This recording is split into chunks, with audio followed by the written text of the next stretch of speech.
प्यारे दोस्तों, निर्मल का नमस्कार। क्रिसमस के इस पावन पर्व पर पेश है एक सुंदर गीत।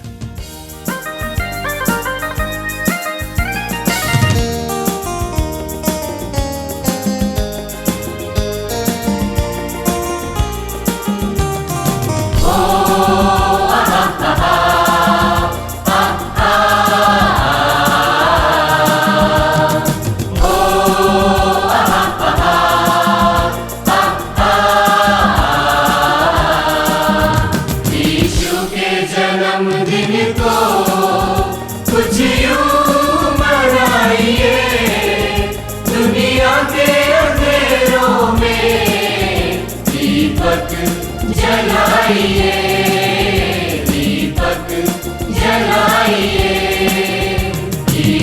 के जन्मदिन को कुछ यूं मनाइए, दुनिया के अंधेरों में दीपक जलाइए, दीपक जलाइए।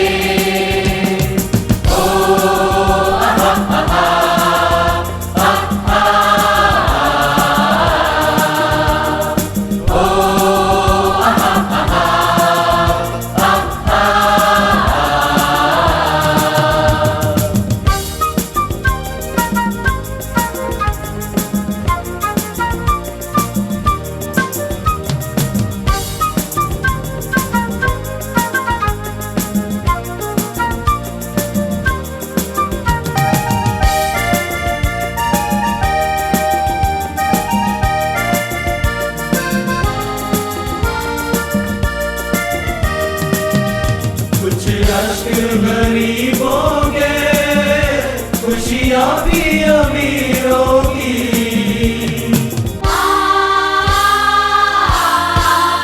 कुछ अश्क गरीबों के खुशियाँ भी अमीरों की, खुशियाँ भी अमीरों की।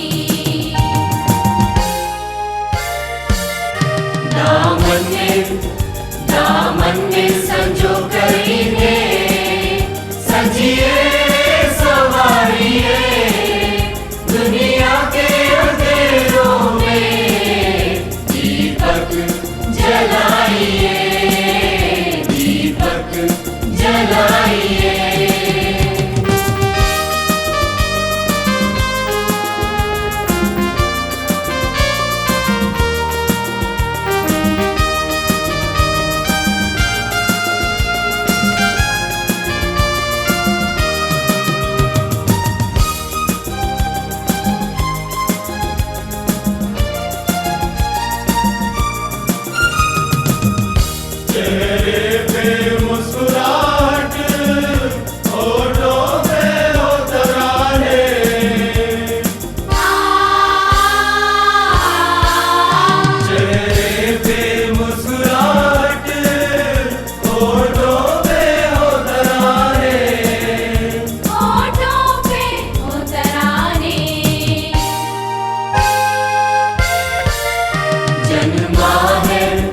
जन्मा है राजा यीशु, नगमे सुनाइए, दुनिया के अंधेरों में दीपक जलाइए, दीपक जलाइए।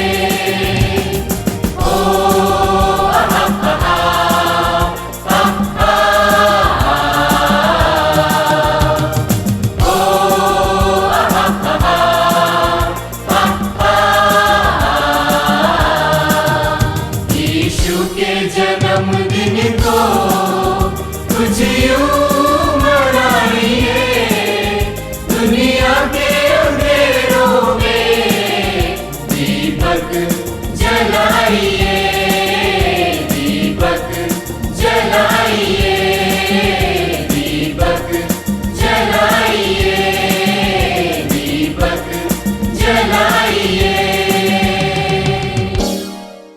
न तो दोस्तों की है जुस्तजू, न तो किसी अजनबी की तलाश है, जिसे कोई गम न मिटा सके, मुझे उस खुशी की तलाश है।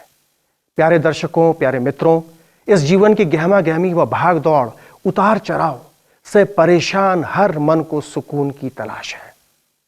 जब यह सुकून हमारे दिल में आ जाता है तो अपने आप में एक बड़ा सुखद अनुभव होता है। हमें दूसरों को प्यार, क्षमा व मदद करने की लालसा बढ़ जाती है। जी हां, यह संसार एक बार फिर खूबसूरत नजर आने लगता है। वो सुकून हमारी परेशानी, हमारी तकलीफों में भी नहीं टूटता। ये कौन सा सुकून है? कैसा सुकून है? ये कौन है वो शांति का दाता जिसका जन्म दिवस पूरे विश्व भर में इतने बड़े पैमाने पर मनाया जाता है, जिसे क्रिसमस डे कहते हैं। आइए सुनते हैं इस संदर्भ में डॉक्टर विवर्तलाल के क्या विचार हैं। सुने डॉक्टर विवर्तलाल को।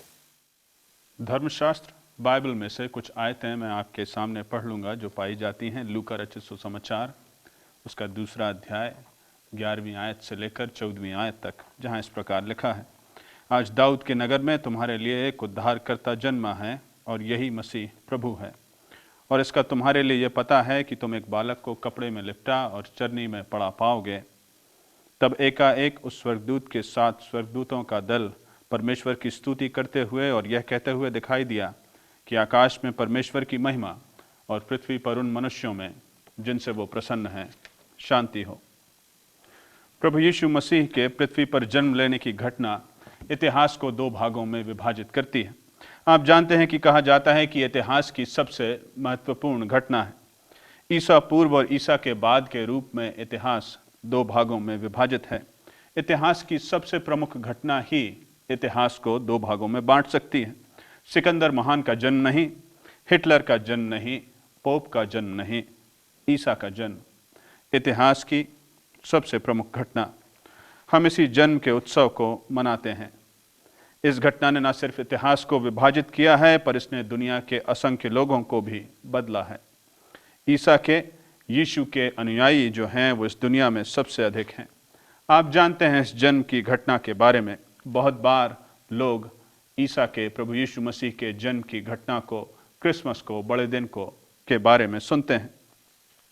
बाइबल में लिखा है लूका रचित सुसमाचार उसका 2 अध्याय और उसकी 14वीं आयत में कि पृथ्वी पर उन मनुष्यों में जिनसे वो प्रसन्न है शांति हो।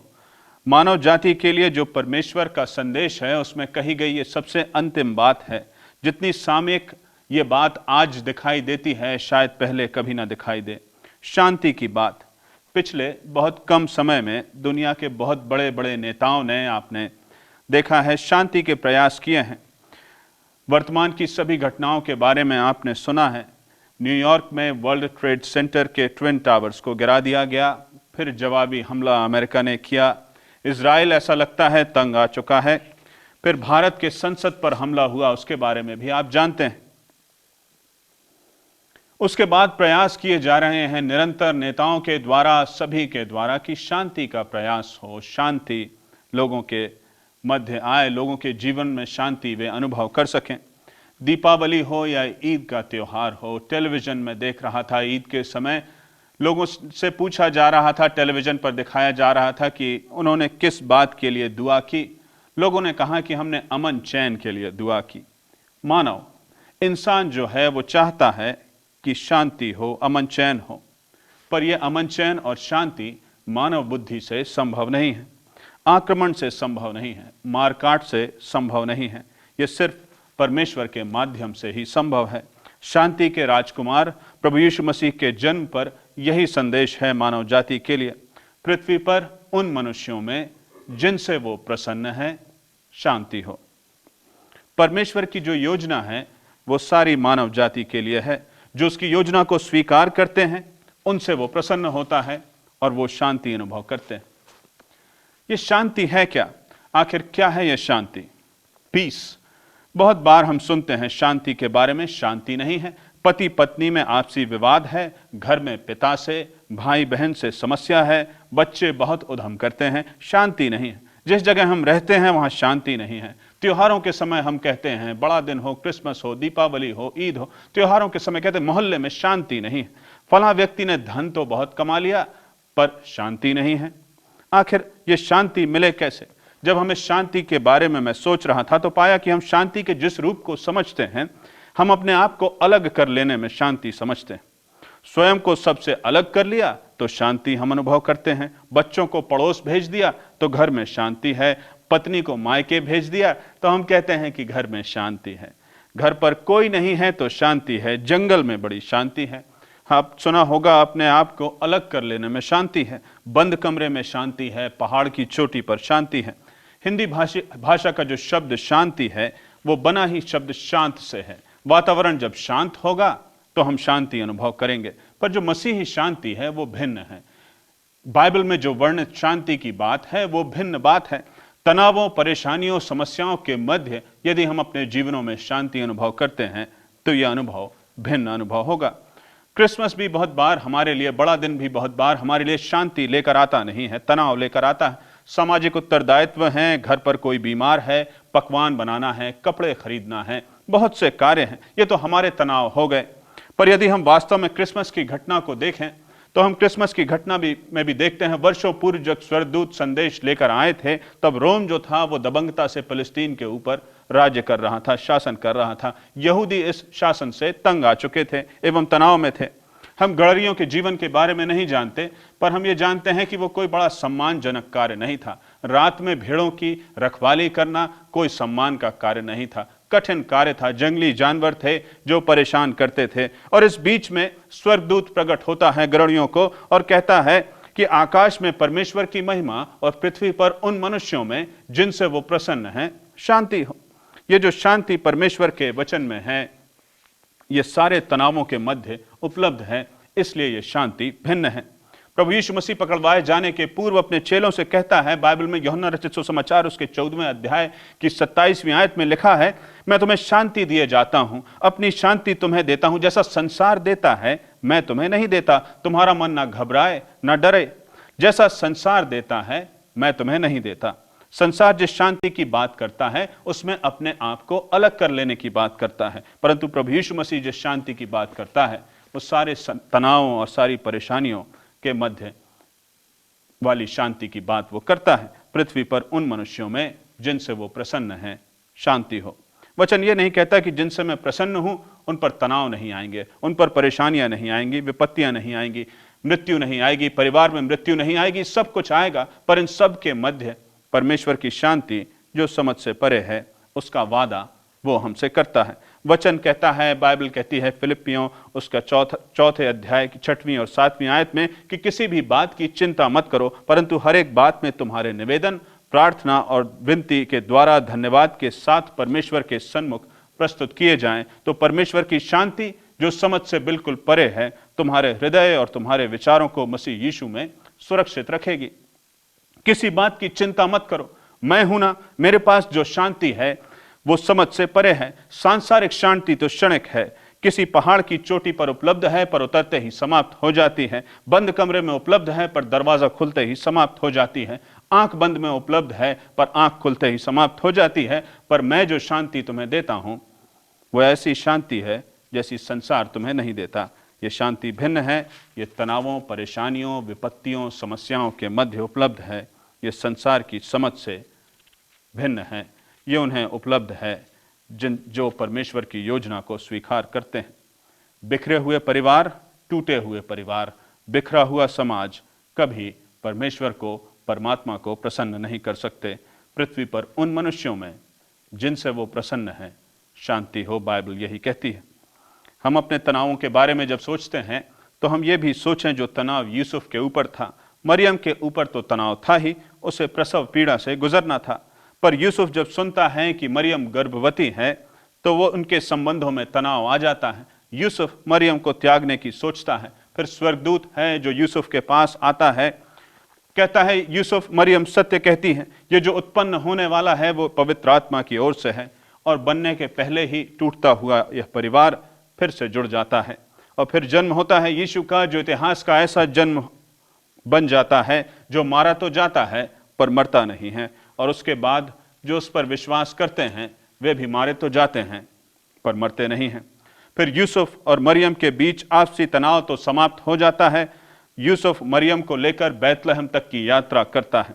गधे पर यात्रा होती है, आप जानते हैं। फिर सराय में उनके लिए जगह नहीं है, गौशाले में जन्म होता है। हेरोदेस की आज्ञा है कि 2 साल से छोटे सभी बच्चों का कत्ल करवा दिया जाए, मरवा दिया जाए। तनाव उनकी जिंदगियों में जारी है और इस तनाव के मध्य वे आज्ञाकारी रहते हैं। यूसुफ ने जैसा सोचा नहीं होगा अपने बच्चे के बारे में, वैसे उसके बच्चे का जन्म होता है। उसने कभी सोचा नहीं होगा, सोचता होगा पिता परमेश्वर, पिता परमात्मा, मैंने विश्वास कर लिया कि यह पवित्र आत्मा के द्वारा है। फिर बैतलहम तक की यात्रा, वो भी गधे पर। सराय में फिर स्थान नहीं है, फिर गौशाले की गंदगी है, इसमें आज मेरा बेटा जन्म लेगा। क्षमा करना पिता, मैंने तुझ पर विश्वास कर लिया, पर मैंने ऐसा सोचा नहीं था। मैंने नहीं सोचा था कि मेरा बेटा परमेश्वर की शायद आवाज है। यूसुफ, ये तुम्हारा बेटा नहीं है, ये मेरा बेटा है। ये बोया मेरे बेटे की तरह जाएगा, पर यह पैदा तुम्हारे बेटे की तरह होगा। ये सड़कों पर तुम्हारे बेटे की तरह घूमेगा, पर यह आश्चर्य कर्म मेरे बेटे की तरह करेगा। वो थक कर तुम्हारे बेटे की तरह सो जाया करेगा यूसुफ, पर यह जब उठकर बोलेगा तो मेरे बेटे की तरह बोलेगा। उसके पंजरों को तुम्हारे बेटे की तरह छेद दिया जाएगा, पर उससे जो खून बहेगा वो मेरा खून होगा और वो सारी मानव जाति के लिए होगा। वो तुम्हारे बेटे की तरह मर जाएगा यूसुफ, पर वो मेरे बेटे की तरह जी उठेगा। ये संवाद जो है ये वास्तविकता नहीं है, कल्पना है। पर जो वास्तविकता है वो ये कि यूसुफ और मरियम अंत तक परमेश्वर के प्रति आज्ञाकारी रहते हैं एवं परमेश्वर की उस बड़ी योजना को पूरा करते हैं जो ईसा के जन्म के माध्यम से परमेश्वर इस दुनिया के साथ करना चाहता था। निश्चित रूप से हम मानते हैं कि यूसुफ और मरियम अंत तक जब आज्ञाकारी रहते हैं तो वो परमेश्वर की उस शांति को अनुभव करते हैं जो अनंत में आज उन्हें उपलब्ध है। आप मुझे गलत मत समझना, मैं ये नहीं कह रहा हूं कि ये परमेश्वर की जो योजना है वो सिर्फ उनके लिए है जिनसे वो प्रसन्न है। परमेश्वर की योजना तो सारी मानव जाति के लिए है, हर किसी के लिए है। परमेश्वर ने इंसान को, मानव को जातियों के आधार पर बांटा नहीं है। उसका पुत्र प्रभु यीशु मसीह संपूर्ण मानव जाति के लिए इस पृथ्वी पर आया। हम जो पापी हैं, हमें अपने पापों का अंगीकार करना है, हमें मानना है कि हम पापी हैं, हमें स्वीकार करना है कि हमसे गलती हुई है, हमें परमेश्वर के सामने जाना है। जैसा कि वचन हमें बताता है, जैसा कि धर्म हमें सिखाता है, वैसा हमें जीवन जीने का प्रयास करना है, तो हम परमेश्वर को प्रसन्न कर सकते हैं। और हमारे जीवन का उद्देश्य होना यही चाहिए कि हम परमेश्वर को प्रसन्न करने का प्रयास करें, तो निश्चित रूप से वो शांति जो परमेश्वर हमें देना चाहता है वो हम प्राप्त कर सकेंगे। जिम एलियट एक मिशनरी था जिसने साउथ अफ्रीका के आका कबीले में जाकर काम करने का सोचा। उसने सोचा कि वो जाएगा अफ्रीका के घने जंगलों में और परमेश्वर जैसा चाहता है उसके जीवन से वो करने का प्रयास करेगा, उनकी सेवा वो करेगा, जंगली कबीले के लोगों के पास वो जाएगा। वो प्रयास करता है कैसे जंगल जाएगा, कैसे अफ्रीका के घने जंगलों में पहुंचेगा, मीलों की यात्रा करना है। एक हवाई जहाज खरीदने के, छोटे से हवाई जहाज खरीदने की वो योजना बनाता है, लोगों से अनुदान मांगता है, वर्षों उसको लगते हैं पैसा इकट्ठा करने के लिए और अंततः वो पैसा इकट्ठा करता है। हवाई जहाज, एक छोटा सा हवाई जहाज खरीदता है और वर्षों के बाद वो हवाई जहाज लेकर और उस घने जंगल में, अफ्रीका के घने जंगलों में हवाई जहाज लेकर वो उतरता है। इसके पहले कि वो एक भी जन के लिए कुछ भला कर सके, एक भी जन को परमेश्वर का सुसमाचार सुना सके, तीरों के द्वारा उसके शरीर को छेद दिया जाता है और जिम एलियट मर जाता है। दुनिया कहती है कि कितना बड़ा मूर्ख था वो, उसका बहुत सा जीवन पड़ा था, कितना बड़ा मूर्खता उसने की, इतना धन अर्जित किया, इतने धन को गंवा दिया, हवाई जहाज लेकर वो वहां तक गया, सब कुछ बर्बाद हो गया, सब कुछ समाप्त हो गया। फिर जिम एलियट की डायरी एक दिन मिलती है जिस डायरी में लिखा होता है कि वो मनुष्य मूर्ख नहीं है जो अपना सांसारिक सर्वस्व खोकर आत्मिक सर्वस्व और शांति प्राप्त कर ले। जिम एलियट संतुष्ट था कि उसने वो करने का प्रयास किया जो परमेश्वर उसके जीवनों से चाहता है। उसके बाद अफ्रीका के जंगलों में दूसरे लोगों ने जाने का प्रयास किया और कार्य किया, कार्य को बढ़ाया और धीमे धीमे वहां के लोगों को सुसमाचार फैलाया और सुसमाचार के माध्यम से लोगों तक बात को पहुंचाया गया। हमें भी अपने जीवनों में यही देखना है। हमें देखना है कि परमेश्वर आखिर हमारे जीवनों से चाहता क्या है। इस संसार की अंधी दौड़ में यदि हम दौड़ेंगे तो उसका कोई अंत नहीं है।